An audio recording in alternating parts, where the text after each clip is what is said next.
ndudde nga nyina ekirowoozo kyange okuyita aba boda boda tusabe era leero ndi wano ne ba chairman osobola obatambuzaamu kamera babalabe ndi n'abakulembeze n'aba security tutegese service y'aba boda boda olunaku lw'enkya ndudde nga nina ennyonta okubayitako tusabe kwega sijja kuya tobakyava kuno bakuli nindudde nga munaga ne lwakisiitako aba boda ne tusaba kubanga omukisa tugulina Katonda asobola okujja omuntu ku boda n'amulinyiza ennyonyi Katonda asobola okujja omuntu ku boda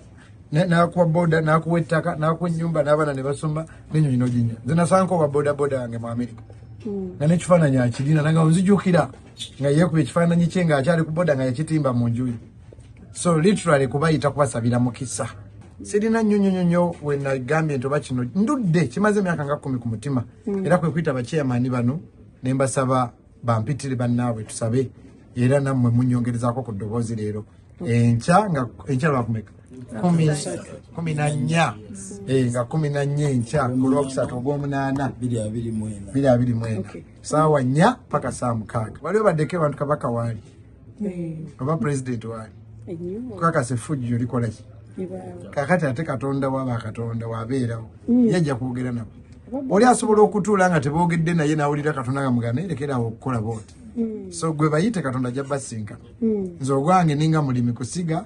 kufukirira Katonda yakola ki kyosooka nja bayimbiramu njako n'endongawo tukyakalemu then awo omusooke musabe essaala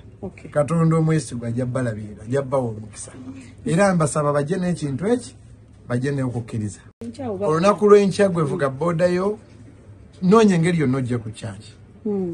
oba osoma ddiini ki oba osoma ddiini ki saawa 4 paka 6 saavisi ejja kuggwa mu budde oddeyo okole kwegamba teweetaaga kuba na mutendera gwonna gwe jangu tukusabire oba jangu naawe osabe jangu nakukkiriza waliwo omuntu omu yayogera ekintu ekyannuma ye yali aseka n'agamba mboli yagamba bw'obanga omwami we tomukola ki tomwagala bulungi mugulire ki bwe mugulire boda lumutajja oba okitegeera kwegamba nengayi kwegamba nga nti lumu ayinza okufuna ekizibu n'akola ki naye tugenda kusabira eno njiyita first generation abasooseyo mukama abakuumi oba okitegeera n'abalina emitima emibi n'emitujjo bayibuli egamba mu Ezeekeri 3:26 ndikuwa omutima omupya n'emmeeme empya nenkugyamu omutima ogukalubanga ejjinja nenkuwa omutima ogugondanga ennyama so gyesaala yange olunaku lw'enkya nze Mugabi Moses speaker wa boda boda Nansana division